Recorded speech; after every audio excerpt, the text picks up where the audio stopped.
is Busted Business Bureau. I'm Christian Borky. This podcast is produced by the Lincoln Lodge in Chicago, Illinois. If you like this podcast and you want to support it, you can go to patreon.com/bustedbizbureau. Today I have my beautiful, gorgeous friend, Emma Day. Hello. Emma, it's like been a long time coming for you to be on this fucking podcast. Really? Literally. Oh, that warms my heart to hear. Are you kidding me? Yeah. You have a podcast. I do have a podcast. It's called Do You Have a Sec? You should check it out. Yeah. If you have a sec. I love your podcast. And honestly, it was very foundational in forming this podcast. Really? Of like the energy and conversation that you guys have. Like, no freaking way. I didn't know. Honestly, I should not have ever started a podcast because I knew nothing about podcasting.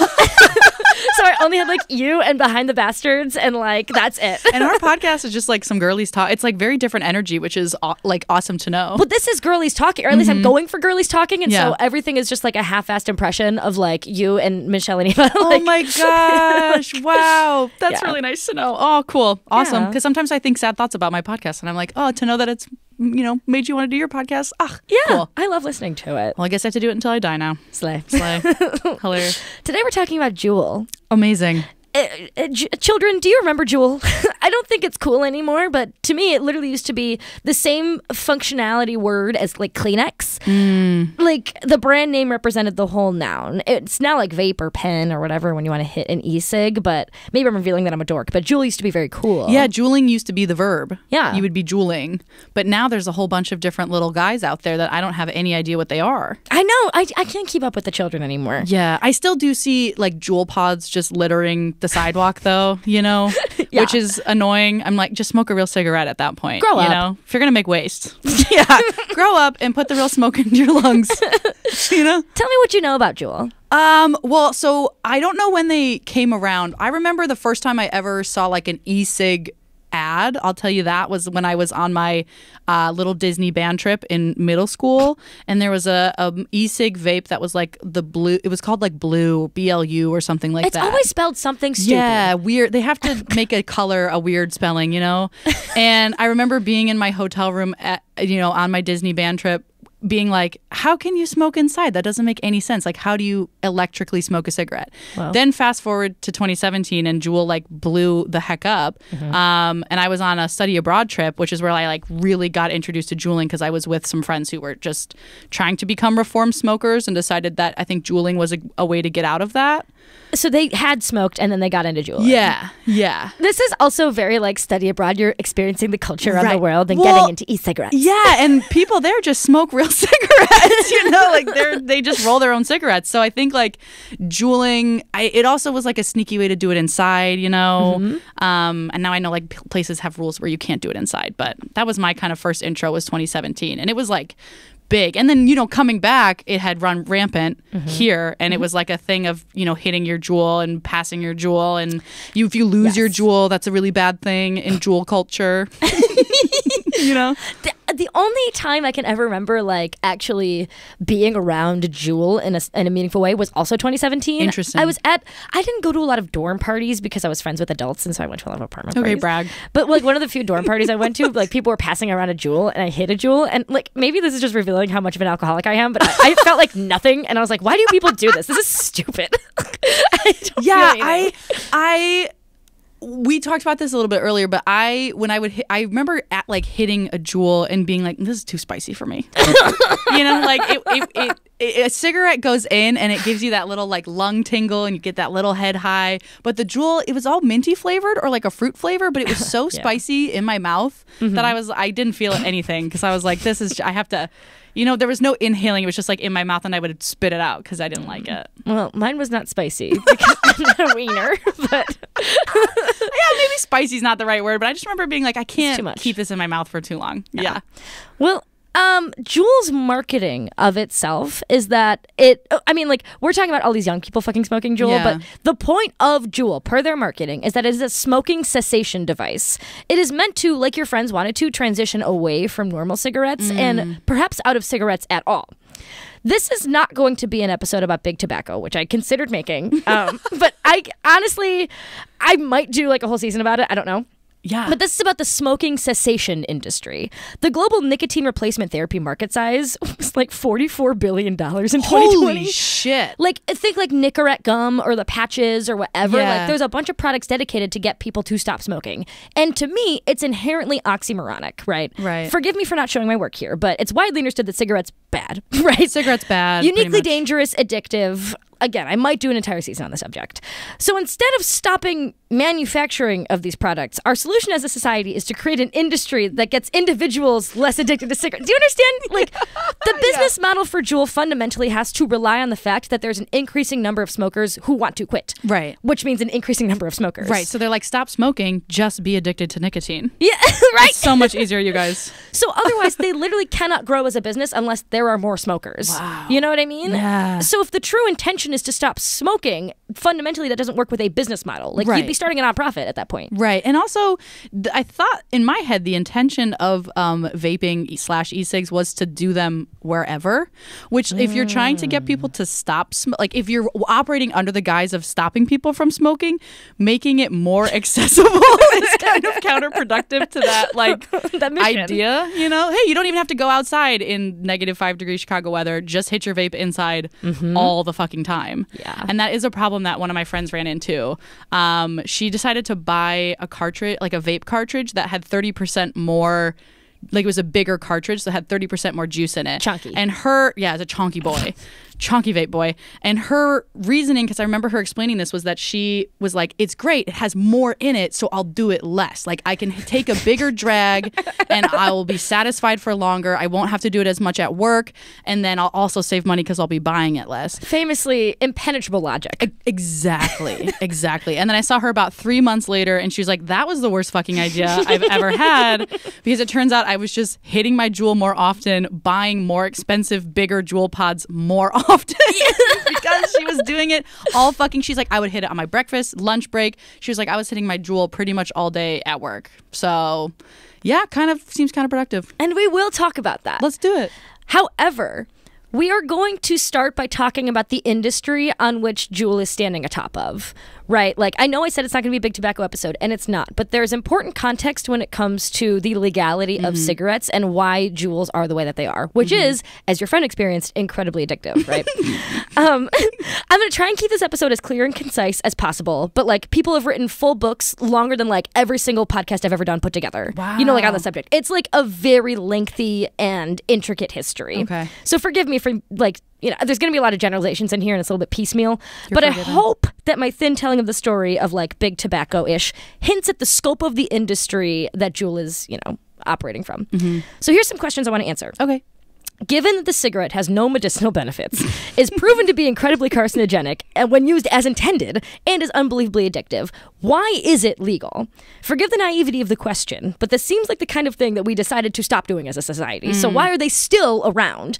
And how does this legal status influence the e-cigarette industry?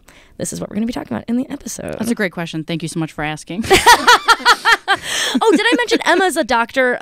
Yes, I got my PhD a few years ago, so let's go into it. Politics, science, and big business all come together here. So I tried to find a book going over each. For politics, I read Sarah Milov's The Cigarette, A Political History, which came out in 2019.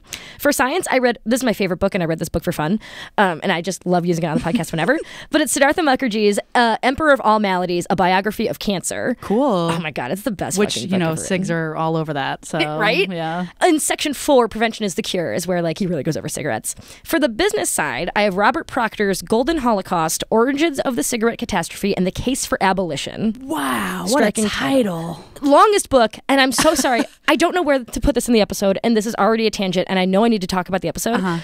But I decided to just like do a quick Wikipedia search of the authors just to like get to know them. Fun fact. They all smoke? All of them. Deleteriously so.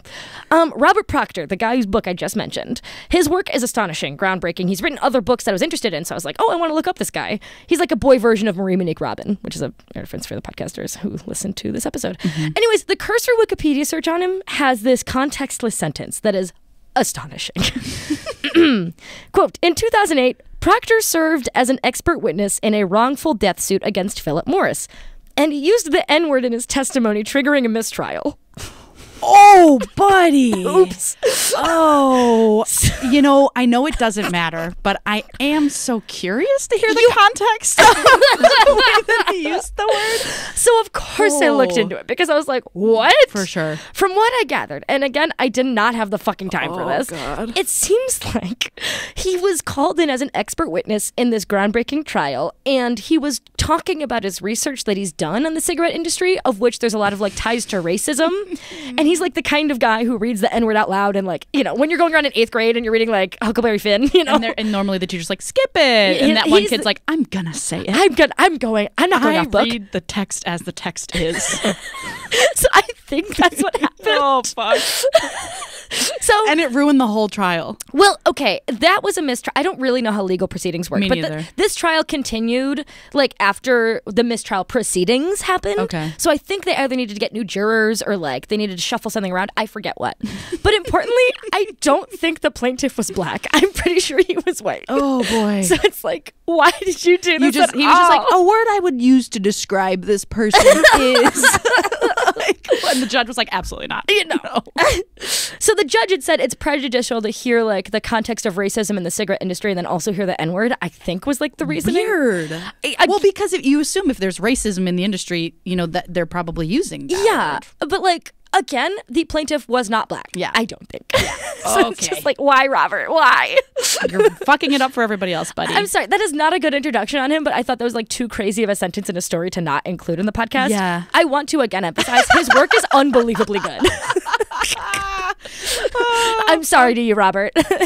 Sorry to this man. Sorry to this man. So, okay, fine. I'll fucking start the episode, whatever. So, Robert, God damn it, Robert. The way that this distracted me for stuff I really needed to read. All right, why were cigarettes ever legal? Because they're fucking cool. Because they're fucking cool as shit. They make you look cool as shit. Smoking dates back like fucking centuries. People have been finding ways to put shit in paper, roll it up, and smoke it, inhale it, whatever. To massively oversimplify, cigarette smoking as we know it today was widely popularized during the World Wars. Yep, that makes sense. Right. Soldiers from around the world were discovering other people's ways to smoke because this is like a large gathering event, like you in fucking Budapest, like learning from other people, right? Like, yeah, I actually did study abroad. So this is mentioned in all 3 books I read. Like the war is exactly why cigarette smoking became so popular around the world so quickly. And can I ask you a question? Isn't that also around the time where they were like, hey, cigarettes are actually good for you because they calm you down? Certainly that is what advertisers were saying. Okay. It is I guess some people probably believed it at one point. Like Okay. Because what else are you going to do in the trenches, you know? Right. When they're not shooting at you. Kiss other dudes or smoke a cigarette. God, hopefully at the same time. Right. Maybe one right after the other. Oh my God, that would hurt. Kissing and smoking. Ouch. Ouch. Oh, that is hot kiss. From Proctor, quote, the war to end all wars, World War I, turned smoking from a marginal indulgence of questionable morality to an unobjectionable mark of stalwart manhood. More dryly put, war legitimized cigarettes. The numbers say it all. Per capita consumption of manufactured cigarettes in the U.S. nearly tripled from 1914 to 1919, from 155 per year to 505 per year. This is one of the most rapid increases of smoking ever recorded. Wow. I just want to include a quote from Siddhartha Mukherjee as well, because his prose is just really beautiful. So, like, I want to, like, this is how he says the same thing, basically. Like a virus, too, the cigarette mutated, adapting itself to different contexts. In Soviet gulags, it became an informal currency. Among English suffragettes, a symbol of rebellion. Among American suburbanites, a symbol of rugged machismo. Among disaffected youth, a generational rift. In the turbulent century between 1850 and 1950, the world offered conflict, atomization, and disorientation. The cigarette offered its equal and opposite salve, camaraderie, a sense of belonging, the familiarity of habits. If cancer is the quintessential product of modernity, then so too is its principal preventable cause, tobacco. Whoa. What a fucking way to say a thing. Christ, this book is so good. You know? Because, oh man, because that is a really good point. Like, it is such a bonding item. And the fact that you can, not to come from a marketing standpoint, but you can brand it to like literally any scenario is crazy. And like, I mean, even personal experience, right? Like, all the coolest people at work are always going outside to smoke a cigarette. Well, like, I honestly, my sister used to work at Starbucks for like a decade. And she was like, I almost took up smoking so many times just because those people got more breaks than I did. She's like, so I want to go outside for 5 minutes and have a cigarette? Yeah. Yeah.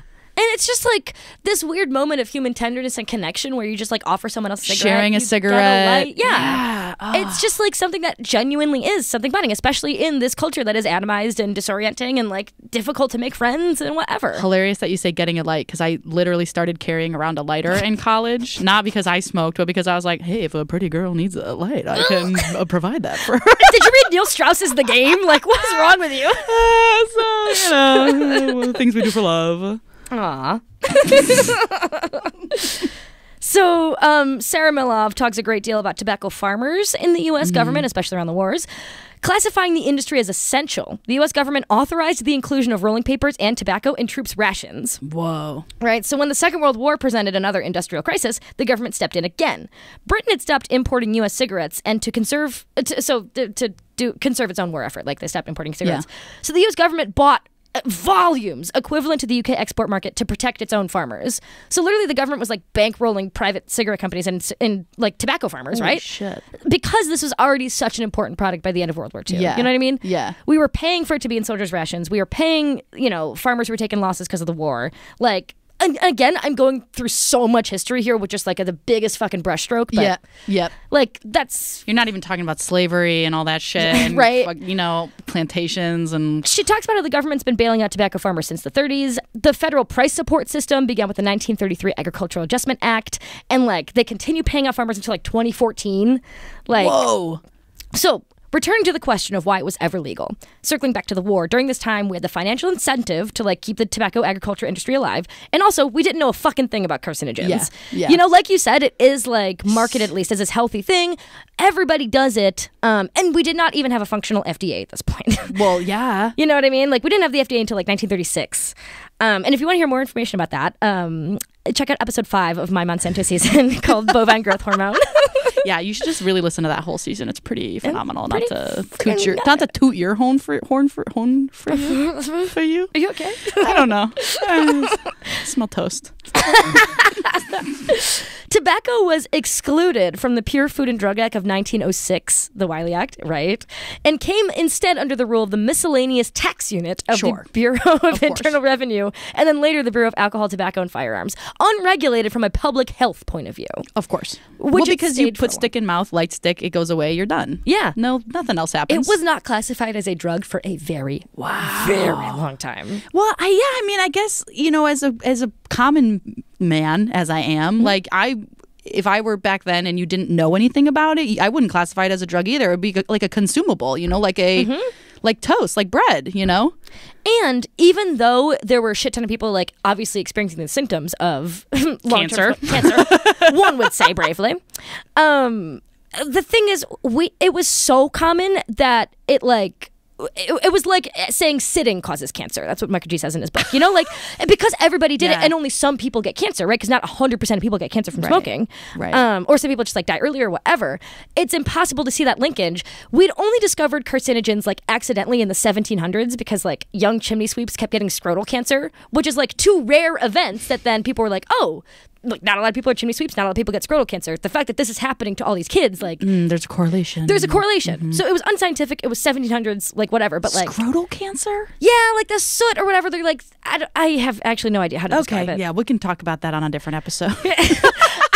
I have a different podcast called Suck Off, which is a Cessation recap podcast. We talk about balls a lot on that podcast, so you can go over there. Scrotal cancer for chimney sweeps. That's just like... So it was like the first discovery that like something in the environment or like something that people are doing causes cancer instead of like an imbalance of your body in some way. It's not a personal problem. It's a user experience issue. Mm-hmm. Yeah. Which again, like because we had no science at the time to prove otherwise, we always thought it was like an imbalance of something in the body. Mm-hmm. So. Mm-hmm.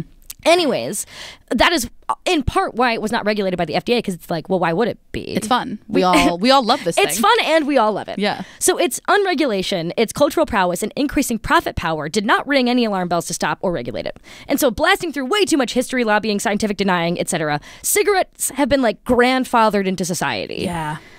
And think about it this way. If cigarettes were invented today and we had all this data on its cancerous effects, would the FDA ever approve it?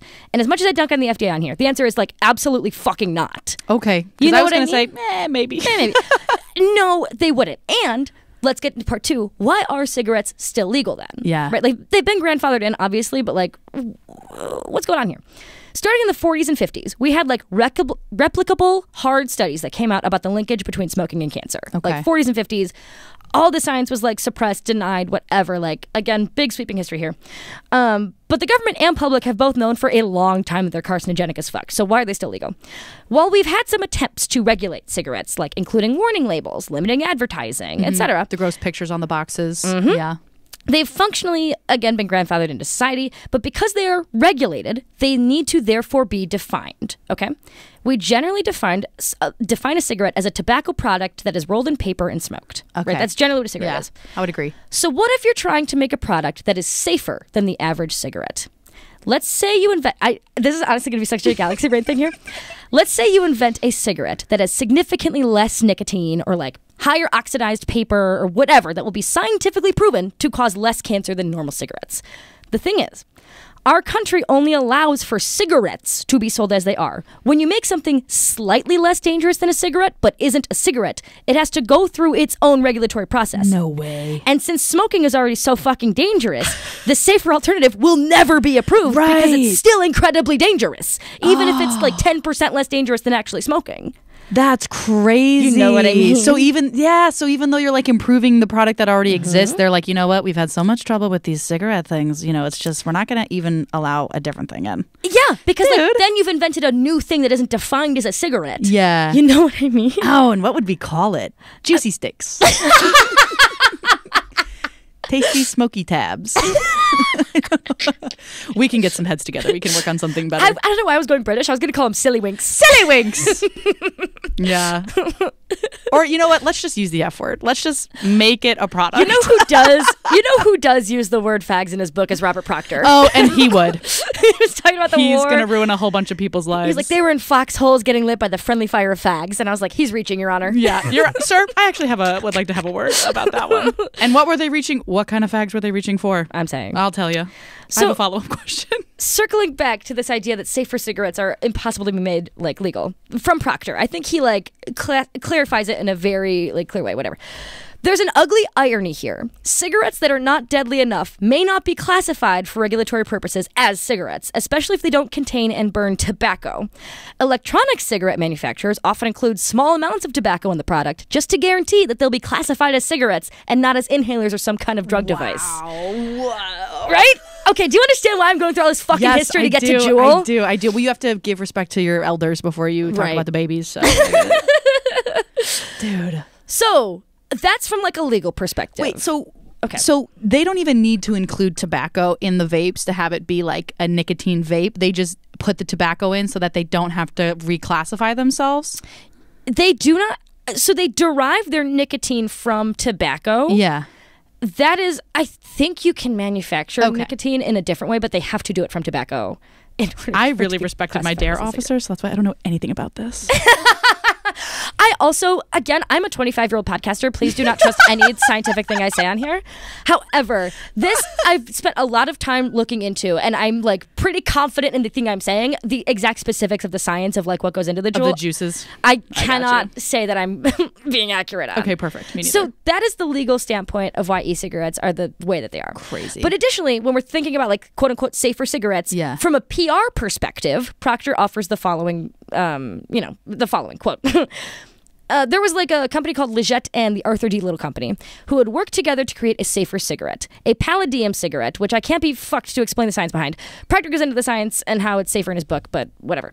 So he and Mukherjee mentioned this huge trial for Liggett in this wrongful death lawsuit. And what emerges is this quote from Proctor's book. Quote, according to the program of the safer cigarettes, lead architect James D. Mould, the company worried that the sale of palladium cigarettes, quote, would seriously indict them for having sold other types of cigarettes. Oh. He also recalls that Liggett's president and CEO talking about a threat from Philip Morris that the Marlboro men would clobber Liggett if they were ever to market such a product. Oh my God. Yeah, I mean, I bet that's a real big part of it is the sneaky, what do you call it? Like the dudes in suits? Yeah, the suits who go up against each other, like I bet like Marlboro itself, because I don't know if they've come out with their own e-cigarette brand or not. You're probably going to tell me, but they probably don't want you to exist either because you're going to pull away from their cigarette sales. Right? So this revelation thickens. also that tobacco producers can't sell safer products because it'll look bad on what they've done before. Yeah. This is not a shocking revelation in the book. In fact, you're clobbered with that info time and time again, like all these books. So it is bad not only from a legal standpoint, but from a PR standpoint to sell, quote, safer cigarettes. And therefore emerges the e-cigarette industry.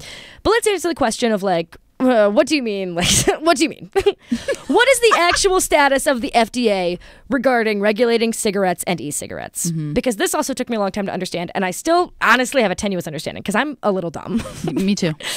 For an incredibly long time, the FDA was literally unable to have any power in regulating cigarettes. Beyond the Surgeon General mandating the warning labels, the FCC passing laws on advertising, our federal regulation of cigarettes was incredibly toothless. Wow. In the year 2000, the FDA brought a case against the tobacco company Brown & Williamson, arguing that the company's advertising and promotion of the cigarettes constituted a form of drug delivery and that the FDA therefore would have the authority to regulate tobacco products. Cool. Because they did it before. And again, we're talking about the year 2000. In the court case, FDA versus Brown & Williamson, the U.S. Court of Appeals for the Fourth Circuit ruled that the FDA did not have the authority to regulate tobacco products under the FDA Act of 36. The court found that Congress had not intended for the FDA to have the authority to regulate cigarettes, and that the FDA's previous attempts to regulate tobacco products had been based on an overly broad interpretation of this authority.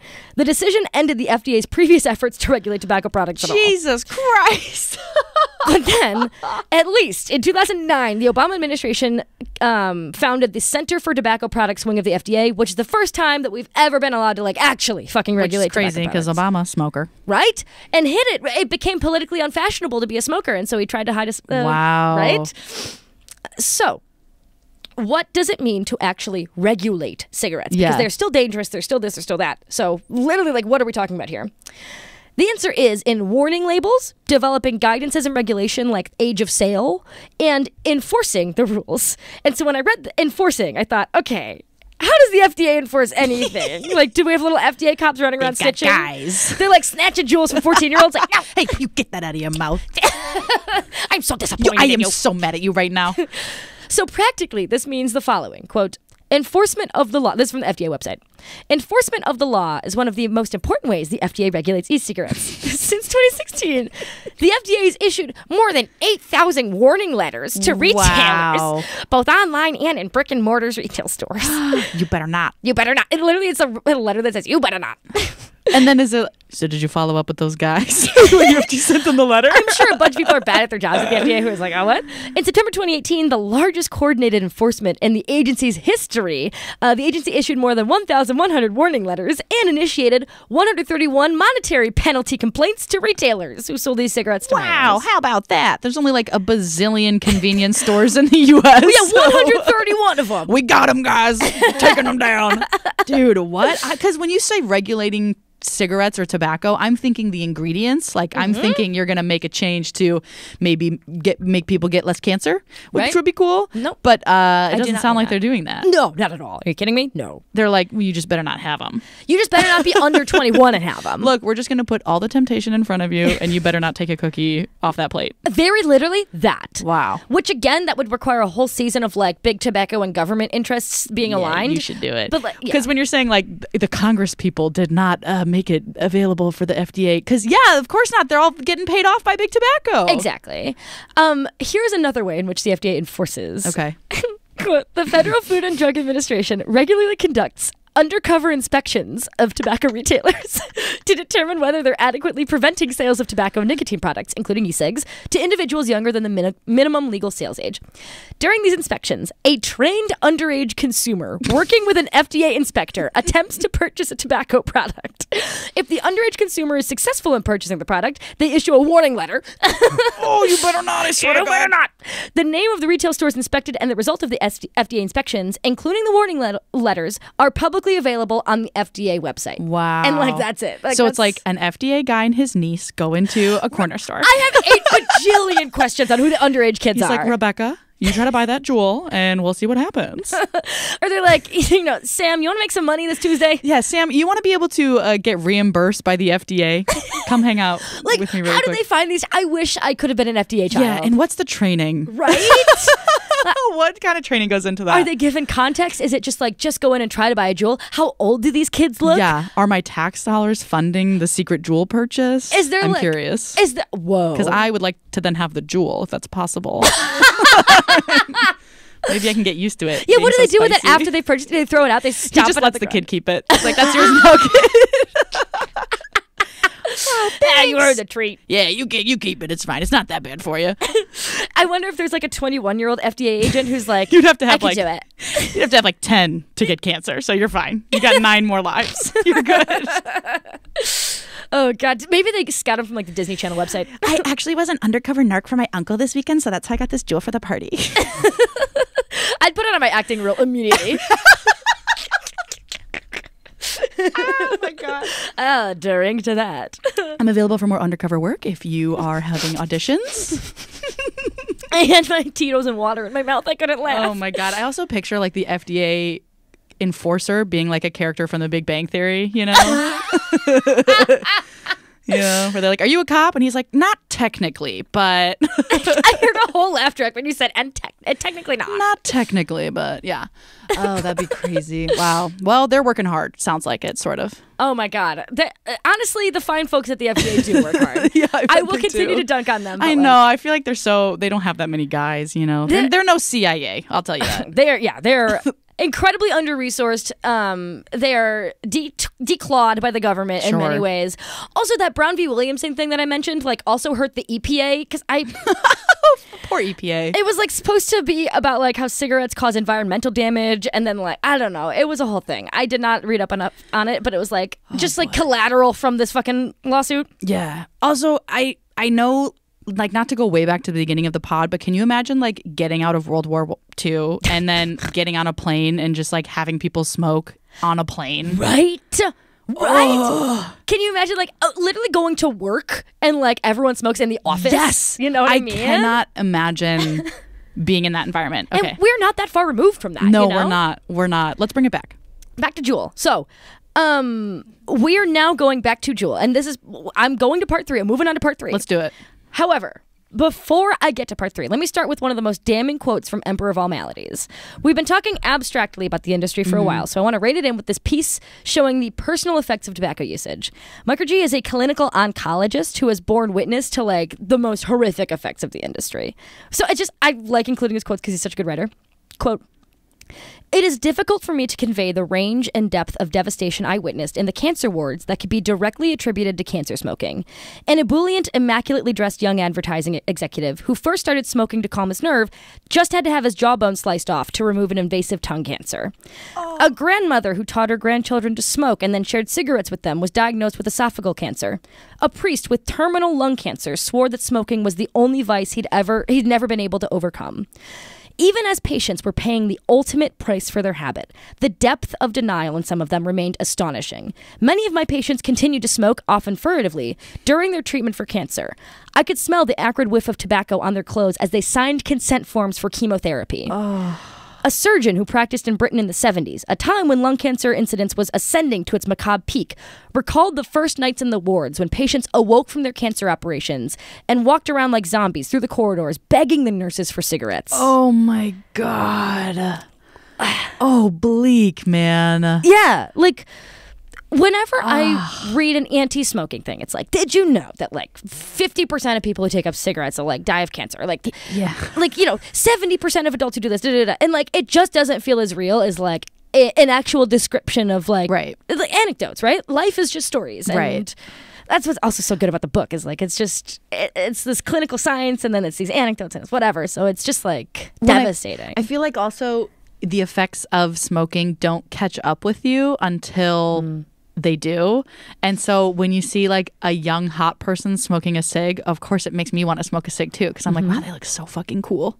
Because you really do look cool. I mean, it's a controversial opinion, but I think you look cool. It's undeniable. And so, but then, you know, you hit like what, 40 or 45 and your fingernails turn yellow and you reek all the time. And it's like all of the things that make smoking not worth it really, like, you know, car crash pile up all at once, I feel like.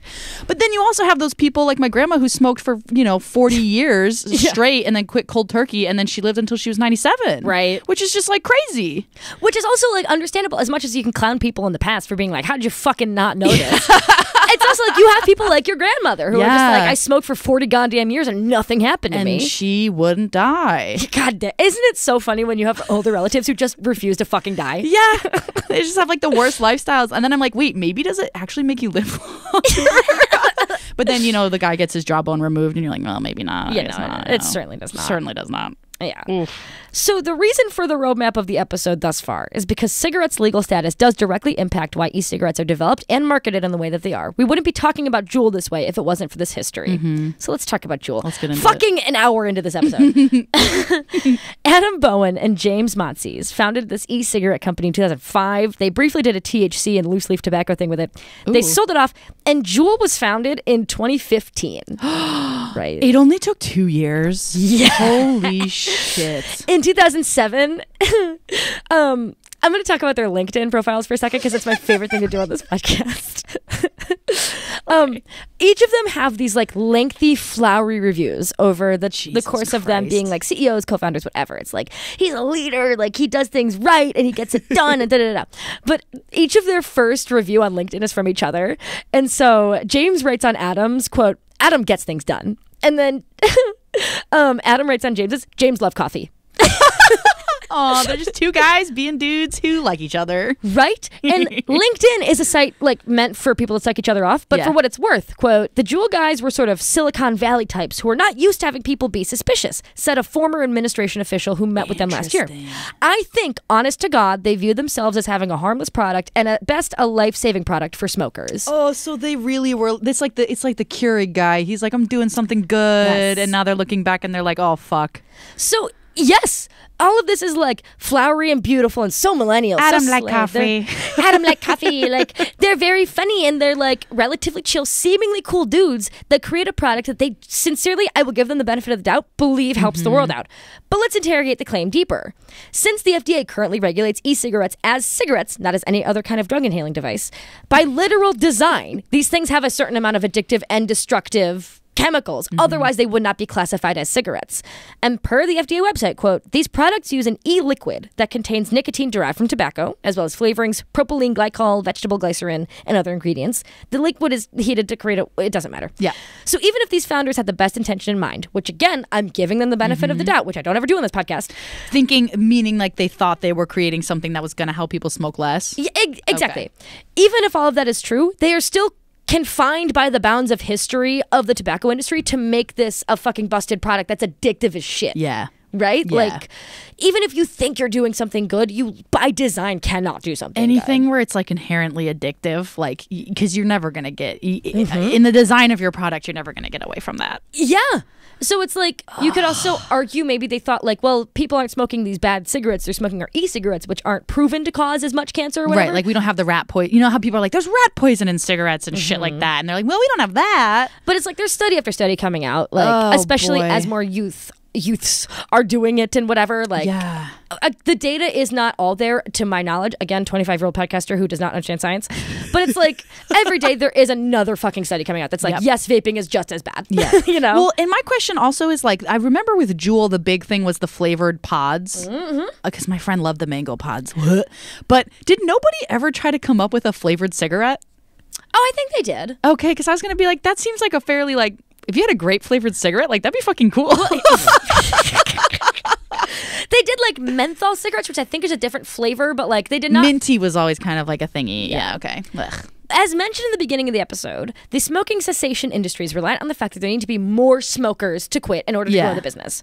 The number of adult smokers in the U.S., however, has seen considerable drops, especially in the wake of like decades of aggressive anti-smoking campaigns. You used to be able to smoke at work, on planes, and public places, but the cultural shift has been significant. There is one demographic of smokers that's increased considerably, though, especially in e-cigarettes, which would be people ages 12 to 24.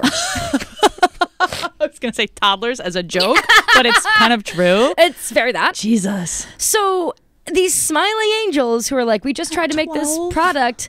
Well, yeah, like 8th graders. It's like I think it was like 6% in 2016. It jumped up to like 9% in 2017. Like it was jumping up considerably with the rise of Juul. Yeah. So let's talk about the fact that Juul intentionally marketed towards children. Okay.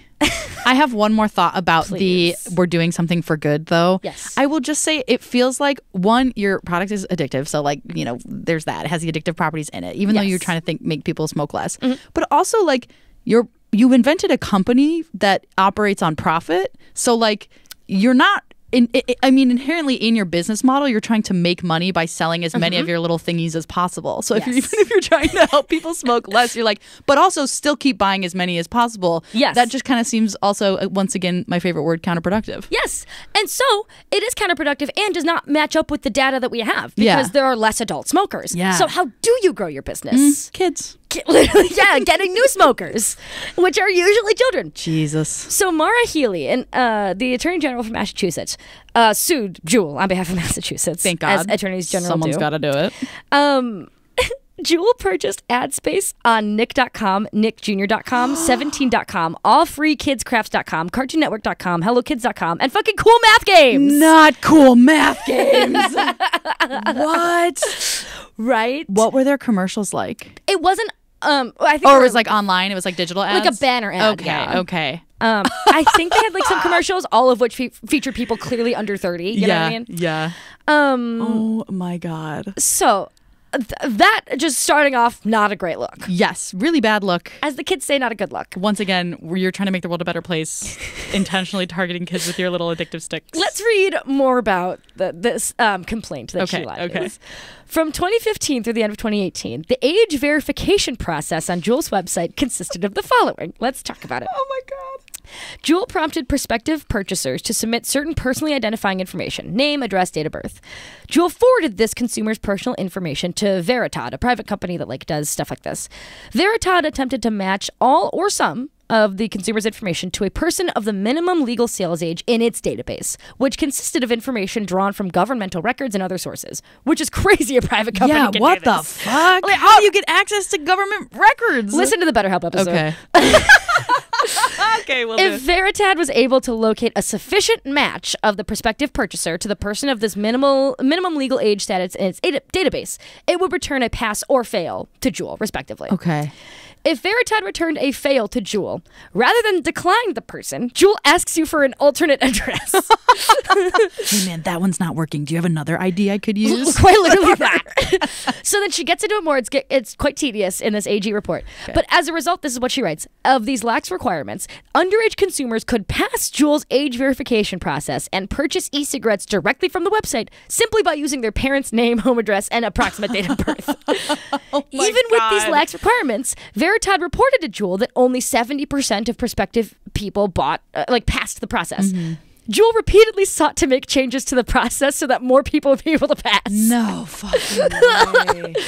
When a consumer used account credentials to purchase and ship Juul cigarettes to a different address, Juul never verified the age of the address you're sending it to. Oh my God. So between 2015 and 2018, Juul shipped e-cigarettes to over 10,000 recipients and addresses in Massachusetts that did not match the name supplied by the consumer. Oh my God. And they're like, great, we're doing it. Yeah. Business is booming. Juul customer service representatives even provided consumers with advice on how to evade the sales restrictions. In an email from support@JuulVapor.com dated February 21st, 2018, Don from the Juul care team told a consumer whose order had been canceled due to failing the age verification process, quote, the legal age to purchase nicotine products in Milton, Massachusetts is 21 years old and above.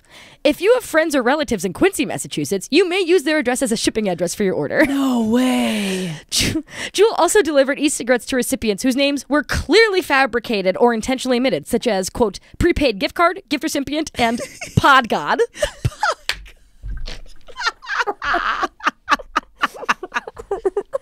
They're like, we got to get this guy in our branding. He is one of our biggest purchasers, and it's like a 9-year-old. I can't believe his name's really Pod God. Who would change I think he changed his name because he loves Juul so much. Oh my fucking God. I can just see the customer service representatives being like, honey, if you wanna really make us believe you, you have to practice your pronunciation of your R's, okay? You're not gonna get anywhere with that little lisp. I mean, I've worked as like a customer service representative, right? Like when I'm 20 years old, I'm sure it's probably their fucking other high schoolers being like, here's how you do it. Well, and I've always wondered too, like whenever you go to like a liquor or like a liquor brand's website, they're always like, what's your age? You have to be a certain age in order to enter this website. And I always wonder how they like confirm that you are the age that you say you are, because I don't even use my birthday. I'm always like, I don't want to tell you what my actual birthday is, so I'll lie. And they're like, great, sounds good. That one is substantially different than Juul, where you're getting to the purchasing process, which is why it's longer. So it's not just to access the website. Exactly. Anybody can go. Anybody can get on the website, because like anyone could just say, like, I do the same thing. I'm like, I was born in 1876. I don't fucking care. Like, I scrolled all the way back, you know? Oh my God. They're like lifelong user. Yeah. Oh, Jesus. Long time caller.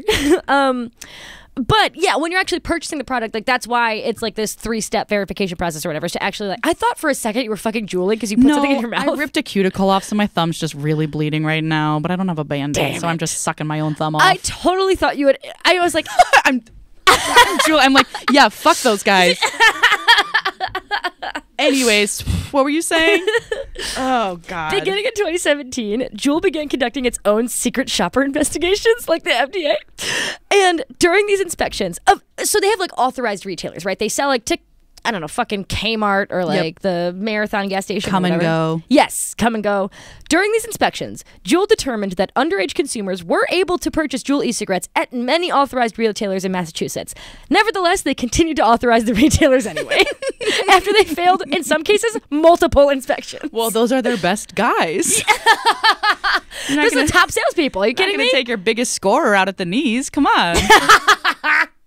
What the hell? So I'm a little embarrassed to say I didn't know you could charge your Juul on your computer. Did you know that? Yes, I did. I had no fucking clue. I felt 8,000 years old Googling that. Walking through the DePaul library, you never saw just like those little USB. It looks like kind of like an Ethernet tower. I have horsey blinders whenever I go anywhere. Yeah. You have one mission. Yeah.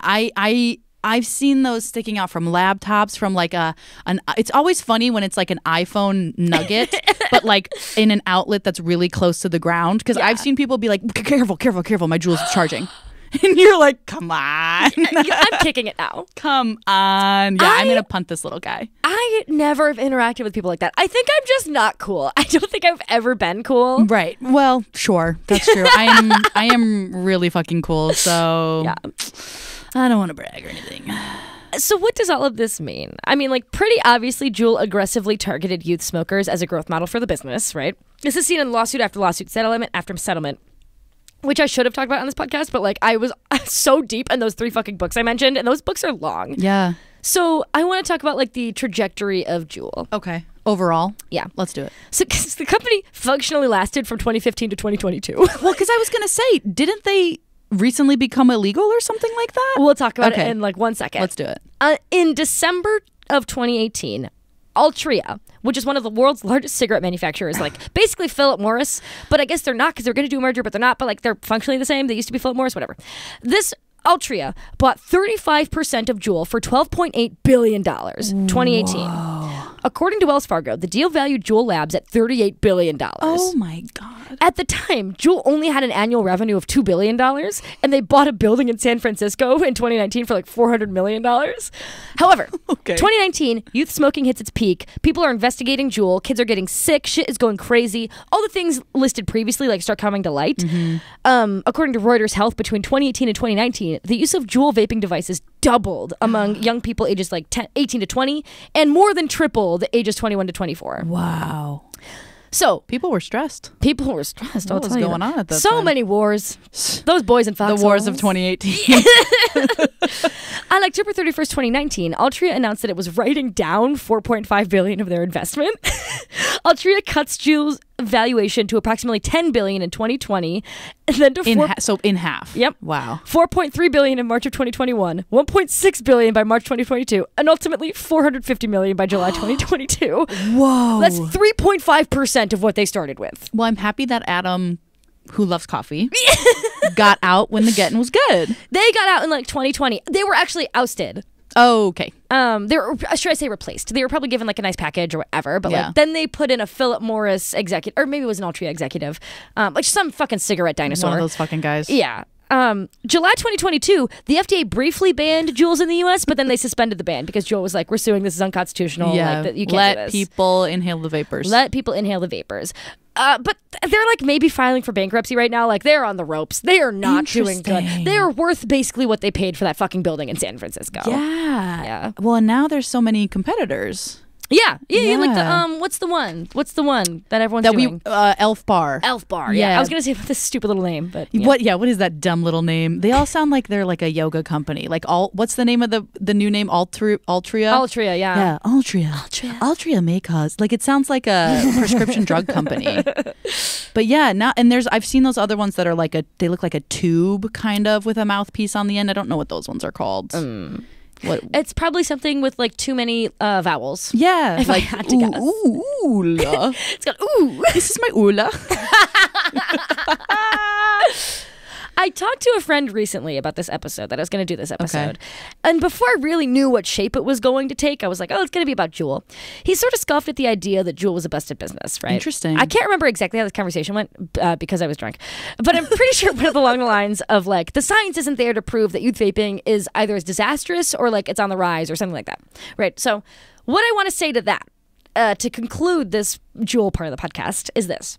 In the summer of 2019, when they were really on the fucking ropes, Juul did the following, as reported by CNBC. Quote, Juul Labs started recruiting customers, painstakingly calling and emailing its users one by one. The vaping company wasn't trying to boost sales. Instead, it was looking for loyal customers to help lobby state and local politicians in a new grassroots campaign.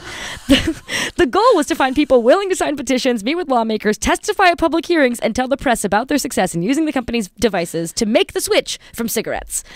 As has been reported, the entire Make the Switch campaign, which like is a sizable campaign, it's ostensibly led by people interested in smokers' rights and like skeptical science and whatever, but it's actually an AstroTurf campaign entirely paid for by Juul. No way. They're taking a page right out of the book of like their industry predecessors by controlling the public conversation about vaping. And I did casually use the word AstroTurf, which, for those uninitiated, is like a hilarious take on the word grassroots, like a grassroots campaign, like March for Our Lives, let's say. They're like, you guys love the word grassroots. A grassroots campaign like March for Our Lives is supposed to be started by a bunch of pissed off citizens who get like fucking mad enough to make an organization and do stuff like that. AstroTurf, fake grass, is I love it. An organization meant to look like grassroots, but is artificially created by an organization with a vested interest in lobbying for a certain cause. Yeah. You know, like that's like big money astroturfing. I just think it's like a genius idea. Yeah, that's a great name. Great name for that term. Oh, that's so good. So it's an astroturf campaign. And I mean, this is also something extensively documented, again, per CNBC. Quote, in San Francisco alone, Juul has spent more than $11 million in lobbying against a ban on the sale of e-cigarettes. This includes a $7 million donation Juul recently made to the Coalition for Reasonable Vaping Regulation, according to local campaign. That's not a thing. Right. Guys, we have a coalition. Like, people who get mad enough about the regulation of e-cigarettes to start a grassroots campaign, go fuck yourself. Yeah, well, vapors' rights. Since Juul like fucking exploded in 2017, 2018, they had the money to like start astroturfing. And the investments they make in lobbying directly influence the information that like you are given on e-cigarettes. As it always does. Which is why, you know, I pitched this episode to someone and they were like, it's not like that big of a deal, right? Like it's not, the numbers are not there, the science isn't there, but it's like, girl. All they got to start doing is putting pictures of scary little bloody fetuses on the Juul sticks, and so many less people will want to do them. Ooh. That's all they got to do. I love the marketing ideas. Thank you. It's just such a small canvas to work with, so we'll have to figure out how to make it that little stick shape. Needlepoint horrific fetus art. I almost said fetish art, but yeah, fetish art too. Or like a saggy pair of lungs, you know. Ooh. Yeah, ooh, make it real icky. So I realize that like Juul is controlling the public conversation about this, and I'm just a 25-year-old podcaster yelling about the dangers of cigarettes or whatever. But I hope this has instilled some reasonable skepticism in the casual listener who would perhaps look into this. You know what I mean? Yeah, I mean they absolutely had a Swiss cheese method of like, oh yeah, we care about kids, you know, so all we're gonna do is give them the playbook of how to buy Juul online, and everything will be fine. You know, like that's very evil. Yeah. That is a busted business for sure. Right? Because if the business being busted means it's bankrupt, it's not necessarily busted. But if you're busted, if you got a crooked spine, mister. It's also both, because it is also going bankrupt. Yeah. You know what? It is both. Dude, wild. I mean, the advertising is really what's killer. I haven't seen many Juul advertisements, to be honest, like not on TV, but what I have noticed an uptick in is that like teen anti-smoking awareness group. I don't remember what they're called. The truth about smoking or the truth about I also vaping see this or whatever. on Hulu all the time. Yes. And those I think are like kind of getting better because they're like they did that like how it feels to chew 5 gum-esque ad where they're like, this is what happens when you vape, and it's like metal shards and shit like that.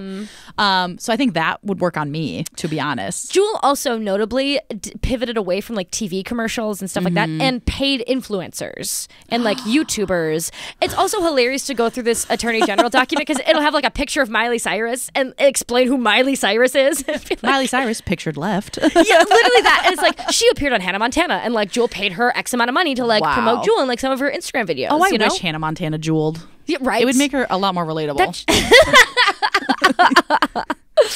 Oh, for teen girls like us. I'm also picturing just influencers being like, I'm using the, you can see it right here in my hand. It's the mango citrus vape pod. Also, Juul had to, in like 2019 or 2020 or whatever, had to stop selling those stupid fucking flavored pods because those are clearly to introduce new smokers because it makes it easier to smoke because they're like delicious. You know what I mean? Anytime you are targeting kids and it's not a toy, I think you might be a little evil. Yeah. It's a little yikes. I consider this business busted. All of which happened during the cool CEO founder's tenure. You know what I mean? Like, oh God, that CEO, that cigarette CEO who went in after them was probably like, kombucha on tap in the office. That is a cost we could cut for sure. And why are you guys sitting on beanbags? Let's get some chairs in here. You guys' backs have to be killing you. Can I please have a cubicle? I don't want to look at Frederick all day. An open door policy, I'm absolutely closing my door. Jesus Christ. You can talk to my assistant out front. She sits in front. We keep it real 1950s. Her name's Carla. She's wearing only one button. Yes, and Carla...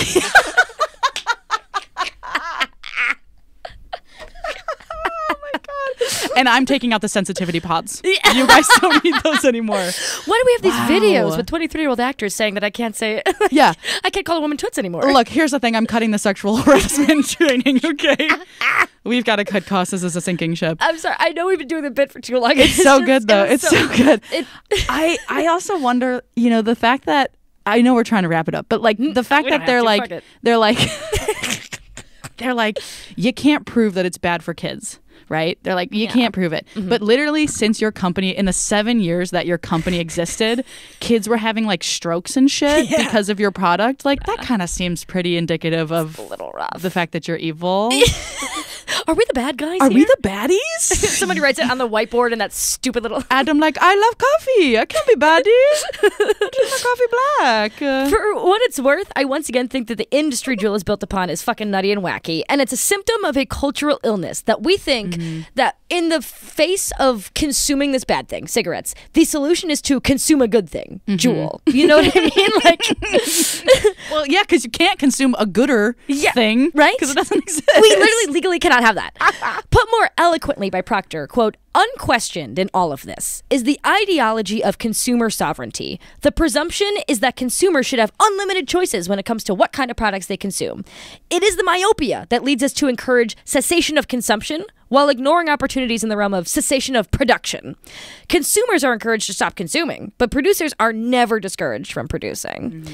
On the other side of the same coin from Sarah Milov, quote, but for farmers, especially for partisans of high government support for agriculture, surplus commodities did not reflect a problem of overproduction. They represented the problem of underconsumption. Throughout the 50s, foreign markets were seen as a way to expand. Tobacco was like among these markets, whatever.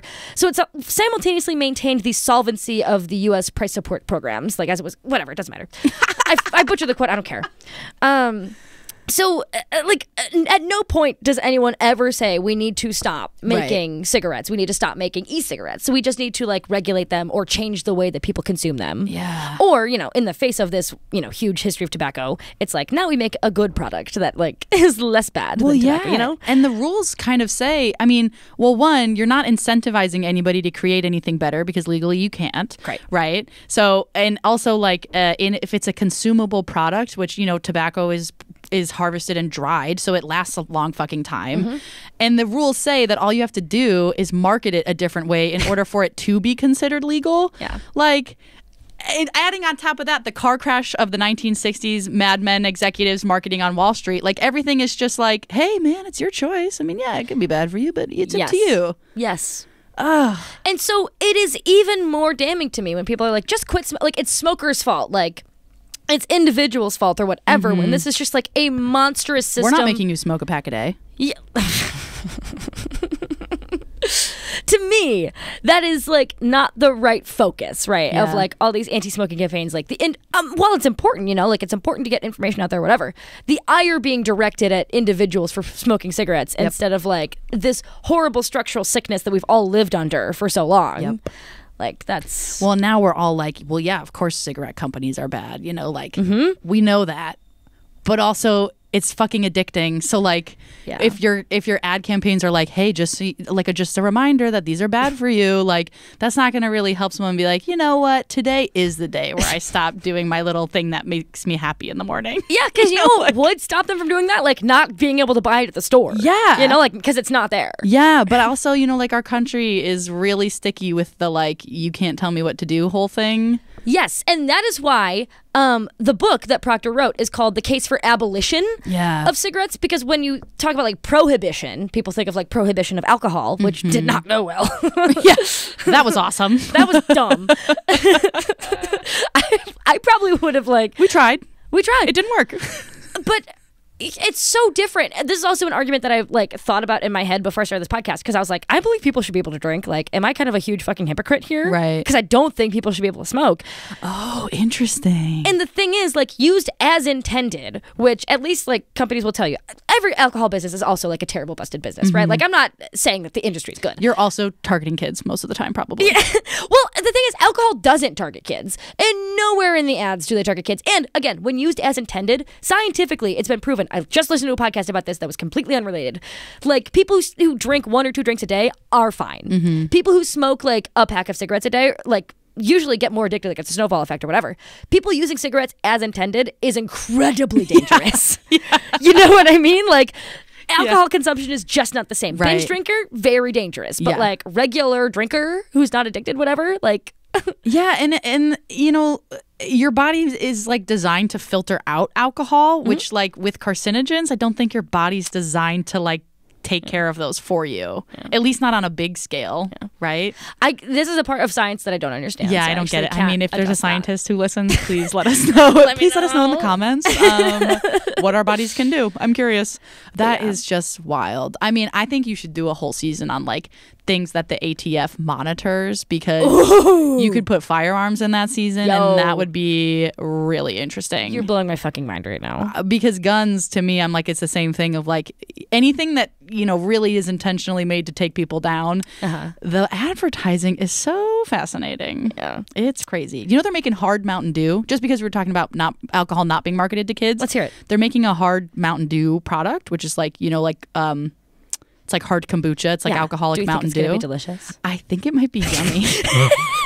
I feel like we're bringing Four Loko back. It might be fucking good. Every single pursuit in my life is just like a turgid attempt Four Loko exists. to get Four Loko. What are you talking about? Well, not like the way it used to be. Yeah, without the caffeine. Yeah. Yeah. Ooh. Which Mountain Dew, I think, is going to have the caffeine in there. Unless they like change the recipe, which would be highly destructive for me personally. Yeah. I mean, okay, well, to circle back to the topic at hand that we were talking about, cigarettes / smoking. Have you ever seen an old magazine that has an old Marlboro ad in it? Yeah. I want to talk to whoever ran those ad campaigns because they are gorgeous.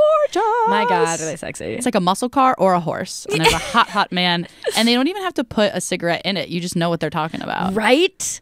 It was so ubiquitous, all the advertising. Again, which is why there might be a whole season about it. But who knows? You should. Did you learn something new today? I really did learn something new today. Wow. I feel like my hate fire for cigarette companies has been reignited. Really? Yeah. Oh, wow. Yeah. Because, I mean, you think that people shouldn't be able to smoke, and I'm kind of like, I'm not going to tell anybody what to do. Sure. But it does seem like the best way to get rid of them is just to not make them available anymore. Yeah. And again, I don't mean like put people in jail who smoke cigarettes. Like, no. That's clearly not just what I meant. phase them out. Yeah, like just phase we them should out. not have them available in society. Is there a way that they could make a law that would be like you can only manufacture X amount of cigarettes per year, and then they just slowly make that number smaller and smaller and smaller? I have no idea, but look at you.